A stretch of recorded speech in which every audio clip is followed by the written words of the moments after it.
Karaikudi sisters viewers எல்லாருக்கும் வணக்கம். இன்றைக்கி கத்திரிக்காய் கோஸ்மல்லி தான் பார்க்க போகிறோம். நம்ம வீட்டில் வந்து இட்லி தோசைக்கு செய்வோம்.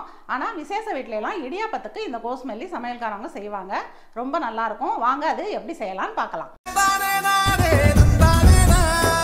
கோஸ்மல்லி செய்கிறதுக்கு தேவையான பொருள்லாம் எடுத்து வச்சுருக்கேன். என்னன்னு பார்த்துடலாம். இதில் ஒரு 4 கத்திரிக்காய், ஒரு 6 தக்காளி, சின்ன சின்ன தக்காளியாக தான் இருந்துச்சு. 6 தக்காளி, அரை கைப்பிடிக்கு வெங்காயம், ஒரு 10 பச்சை மிளகா உடச்சி வச்சுருக்கேன். அவ்வளோதான். இது மல்லித்தலை, கருவேப்பிலை தாளிக்கிறதுக்கு. அப்புறம் கொஞ்சம் சோம்பு போடுவோம், மஞ்சத்தூள், அவ்வளோதான். இதுக்கு மிளகாத்தூளே கிடையாது. சிம்பிளாக செய்யலாம். ஒரே குக்கரில் வச்சு விசில் வச்சு மேஷ் பண்ணிவிட்டு தாளிக்கிற வேலை தான். அதை செஞ்சிடலாம். கத்திரிக்காவை நம்ம கட் பண்ணிக்கலாம். இதுக்கு கொஞ்சம் பெரிய கத்திரிக்காவாக இருந்தால் நல்லாயிருக்கும். இது பிஞ்சு கத்திரிக்காய் தான், விதையே இருக்காது.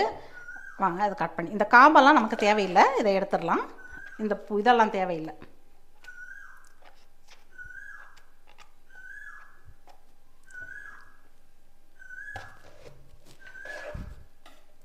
அது போட மாட்டாங்க, ஆனால் எனக்கு வந்து அது இருந்தால் தான் ரொம்ப பிடிக்கும்.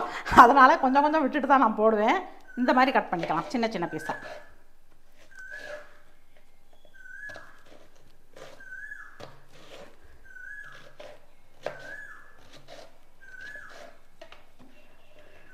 இந்த அளவுக்கு கட் பண்ணிவிட்டு நம்ம தண்ணியில் போட்டு வச்சிடலாம். குக்கரில் போடுறதுக்கு முன்னாடி கொஞ்சம் நேரம் தண்ணியில் இருக்கட்டும்.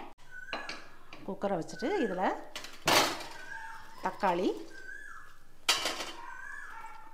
வெங்காயம், பச்சை மிளகா உங்கள் காரத்துக்கு தகுந்து போடுங்க. நான் வெறும் பச்சை மிளகா கொஞ்சம் காரமாக சாப்பிடுவோம், அதனால் 10 போட்டிருக்கேன். நீங்கள் காரத்துக்கு தகுந்து போட்டுக்கோங்க. இதில் கட் பண்ண கத்திரிக்காய், பூச்சி இருக்கான்னு பார்த்துட்டு கட் பண்ணுங்கள்.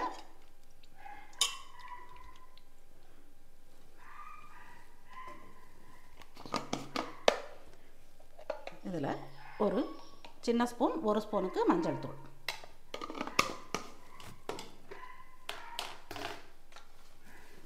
ஒரு அரை ஸ்பூனுக்கு சோம்பு,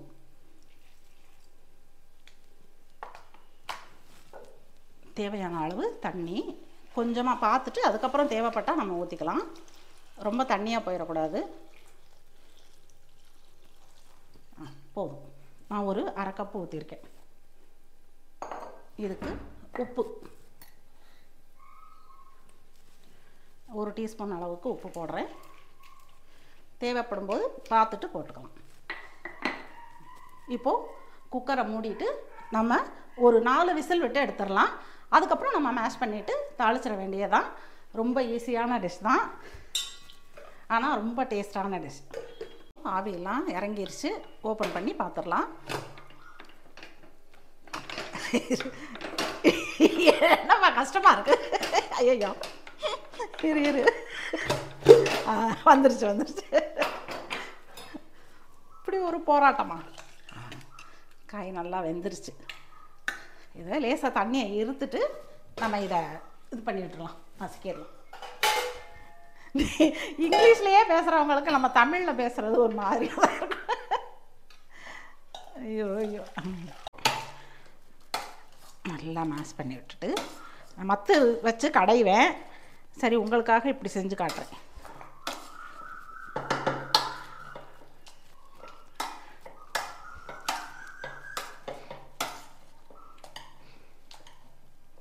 மிக்சியிலெல்லாம் போடலாமான்னு கேட்டுறாதீங்க. மிக்சியிலெல்லாம் போடக்கூடாது.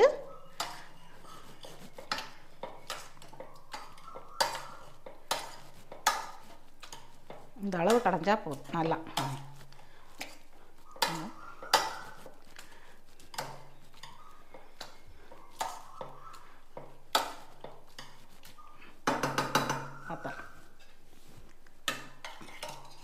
இந்த அளவு போதும்.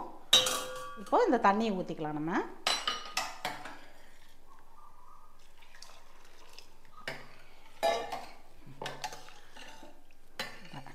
இந்த அளவு தண்ணி போதும். இதுக்கு மேலே தண்ணியெல்லாம் வேண்டாம். லேசாக ஒரு கொதி மட்டும் வச்சுட்டு நம்ம தாளிச்சிடலாம், அவ்வளோதான். இப்போது நம்ம இந்த சமயத்தில் கொஞ்சம் உப்பு மட்டும் எப்படி இருக்குன்னு பார்த்துக்கலாம். கரெக்டாக இருக்குது. ஆனால் கொஞ்சமாக ஒரு 2 கல் மட்டும் போடுறேன், ரொம்ப வேண்டாம். இந்த அளவு மட்டும் போடுறேன். கொஞ்சம் சப்பன் இருக்குது, அதனால.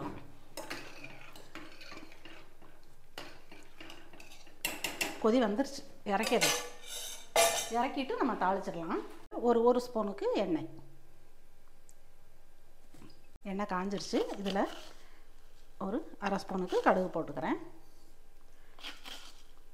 கொஞ்சமாக உளுந்தம்பருப்பு. இந்த சமயத்தில் தேவைப்பட்டால் ஒரு 2-3 சோம்பு மட்டும் போட்டுக்கலாம்.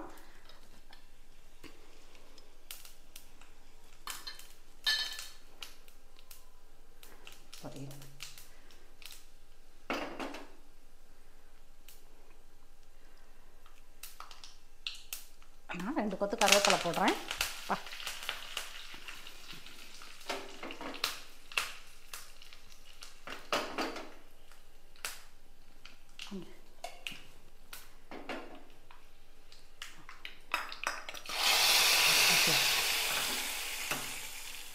ரெடி ஆயிடுச்சு.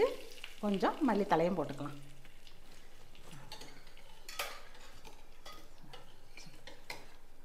ரெடி ஆயிடுச்சு.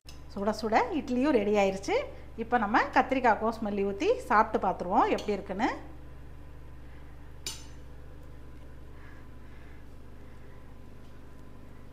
நல்லா இட்லி சூப்பராக சாஃப்டாக வந்திருக்கு. எனக்கு பசி தாங்க முடியல,